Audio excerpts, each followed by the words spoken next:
दोस्तों आइए आज हिमालय की सुनते हैं, उस प्रकृति की सुनते हैं जिसने हमें सब कुछ दिया।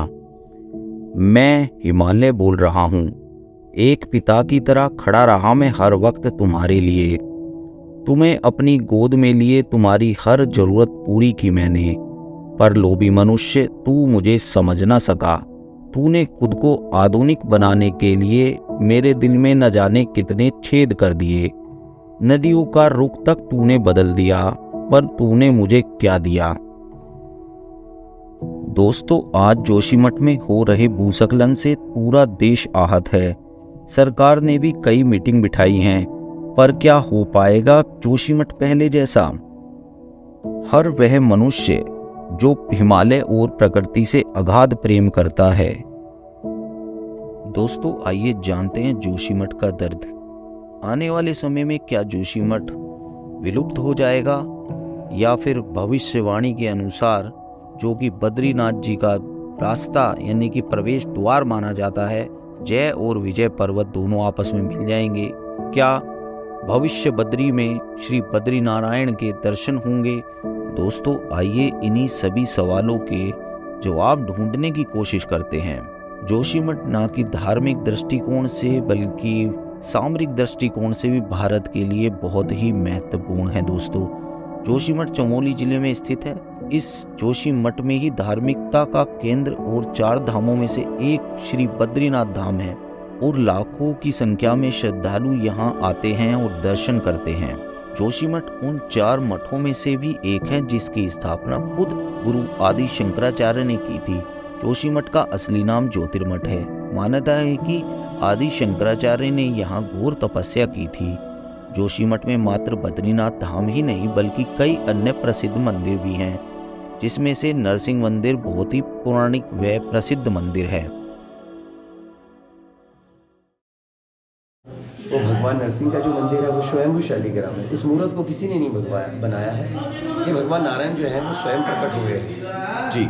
संहित कुमार संहिता में उल्लेख किया गया है भगवान नरसिंह की जिस दिन जो एक कलाई है, लेफ्ट हैंड साइड की जो कलाई है वो डे बाय डे थिन होती जा रही है। जिस दिन वो अपने विग्रह से अलग हो जाएगी उस दिन भगवान बद्री विशाल की यात्रा लाइफ टाइम के लिए अगम्य हो जाएगी जी।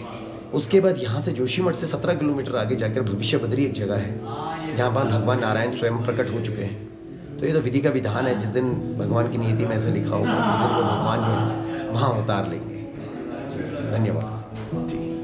जय श्री बद्री विशाल। इस मंदिर में 1200 साल पुराने कल्प वृक्ष के होने की भी बात कही जाती है। जो भी भक्त बद्रीनाथ धाम में दर्शनों के लिए आते हैं उन्हें जोशीमठ में ही ठहराया जाता है। यानी कि कहा जा सकता है कि बद्रीनाथ धाम का आधार जोशीमठ है। सिर्फ हिंदू अनुयायियों के लिए ही नहीं बल्कि सिख समुदाय के लिए भी यह स्थान महत्वपूर्ण है, क्योंकि सिखों के पावन तीर्थ स्थल हेमकुंड साहब जाने का रास्ता भी जोशीमठ से ही होता है। विश्व प्रसिद्ध कही जाने वाली फूलों की घाटी का आधार शिविर भी यही माना जाता है। दोस्तों जोशीमठ का वर्णन कई हिंदू धर्म ग्रंथों स्कंद पुराण व केदार खंड में भी व विष्णु पुराण में भी उल्लेखित है। उत्तराखंड के टूरिज्म के लिए भी यह बहुत ही महत्वपूर्ण है, क्योंकि यहाँ से विश्व प्रसिद्ध ओली का रास्ता भी जाता है। जोशीमठ एक पवित्र शहर है जो कि उत्तराखंड के चमोली जिले में स्थित है। समुद्र तल से लगभग 6000 फीट की ऊंचाई पर यह शहर स्थित है। असल में भारत का पूरा हिमालय बेहद नाजुक व कई तरह की प्राकृतिक आपदाओं के लिए संवेदनशील है। उत्तराखंड भारतीय हिमालय के उत्तर पश्चिम में बसा है। यहाँ सबसे ज्यादा नुकसान लैंडस्लाइड और भूकंपों से होता है। आखिर जोशीमठ के भू धसाव के लिए कौन जिम्मेदार है, या यूं कहें कि हिमालय में जो आपदाएं आ रही हैं लगातार उनके लिए कौन जिम्मेदार है। तो दोस्तों इसके लिए जिम्मेदार है मनुष्य और आधुनिकीकरण। लगातार पहाड़ों में इतना ज़्यादा आधुनिकीकरण किया जा रहा है, कहीं टनल बनाए जा रहे हैं, कहीं सड़कें चौड़ी करी जा रही हैं, कहीं ब्लास्टिंग हो रहा है। यही सब कारण है। दूसरा कारण है दोस्तों ग्लोबल वार्मिंग। ग्लोबल वार्मिंग जो है दोस्तों आप समझिए कि इतनी ज़्यादा हिमालय के लिए खतरनाक है। लगातार उससे ग्लेशियर पिघल रहे हैं, और ग्लेशियर पिघल करके जो हमारी नदियां हैं वो संकट में आ चुकी हैं। उत्तराखंड राज्य पूरा का पूरा भूकंप के जोन 4 और जोन 5 में आता है। वैसे 1991 में उत्तरकाशी और 1999 चमोली में भूकंप के अलावा कोई बड़ा भूकंप यहाँ अभी तक नहीं आया है। इससे पहले सबसे भयानक भूकंप 1 सितंबर 1803 में गढ़वाल में आया था। हालांकि यहाँ कभी भी बड़े भूकंप के आने की आशंका जताई जा रही है। 720 से ज़्यादा इमारतों में दरारें मिली हैं जो हर दिन चौड़ी होती जा रही हैं। आपदाओं ने इसे हर साल झकझोर दिया है।